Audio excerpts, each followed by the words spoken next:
তোমরা সবাই কেমন আছো? আমি একটা কথা অনেক দিন ধরেই বলবো ভাবছিলাম, আজকে আমি বলেই দিচ্ছি। সেটা হচ্ছে গাছ। আমাদের যুগে, বর্তমান যুগে গাছ নিয়ে মানুষ বেশি ভাবতে পারছে না। কারণ মানুষ গাছ কেটে তাদের নিজেদের সুযোগ সুবিধাগুলো করতে চাইছে, তাদের নিজেদের বিল্ডিং বানাচ্ছে, তাদের নিজেদের শিল্প কারখানা এসব করছে, গাছ নিয়ে ভাবছে না। কিন্তু এই গাছ যে কতটা উপকারী আমাদের সেটা আমরা প্রত্যেকে জানি। সেটার জন্য নতুন করে বলার কিছু নেই। গাছের জন্য আমরা বেঁচে আছি। তাই গাছ তোমরা পুষতে শেখো। আমার যারা যারা আমাকে ভালোবাসো তাদের কাছে আমার একটাই অনুরোধ, তোমরা গাছ পোঁতো প্রত্যেকে।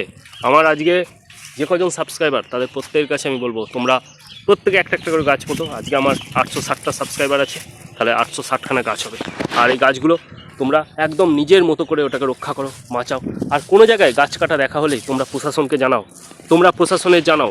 গাছকে তোমরা যদি রক্ষা করো, গাছ যে কী উপকার দেবে সেটা বলে বোঝানো যাবে না। গাছের মতো উপকারী জিনিস আর কিচ্ছু হয় না। আর বর্তমান যুগে মাঠ, যেগুলো জমি, শালি জমি, সোনা জমি রয়েছে, সেগুলো থেকে বাড়ি বানিয়ে দিচ্ছে, সেগুলোতে বড় বড় বিল্ডিং তৈরি করে নিচ্ছে। তো এই মাঠগুলোকে রক্ষা করো। এই মাঠগুলোর আমাদের খাবার দেয়, আমাদের প্রকৃতিকে বাঁচাও। প্রকৃতির মধ্যে যে সৌন্দর্য আছে সেগুলোকে তোমরা রক্ষা করো। প্লিজ তোমরা প্রকৃতিকে বাঁচাও, প্রকৃতিকে ভালোবাসো। প্রকৃতি না হলে কিন্তু আমরা কিচ্ছু নেই। প্রকৃতির মতো ভালো জিনিস আর কিচ্ছু হতে পারে না, কখনো হয় না। প্রকৃতিকে তোমরা বাঁচাও, গাছ মতো প্রকৃতি বাঁচাও। ভালো ভালো গান শোনো, পয়সার পিছনে ছুটো না। পয়সা তোমাদের কিচ্ছু দেবে না।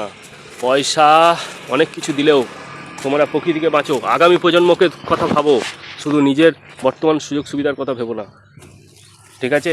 তোমরা গাছ পোঁতো। একটাই কথা আমার বারবার রিকোয়েস্ট, তোমরা গাছ পোঁতো, গাছ পোঁতো আর গাছ পোঁতো। গাছ বাঁচাও, গাছ কাটতে দিও না। গাছ হচ্ছে এত প্রিয় জিনিস, তুমি ধারণা করতে পারবে না। একটা গাছ ছোটো থেকে বড় হবে যখন, তোমাদের এত ভালো লাগবে তোমরা বুঝতে পারছো না।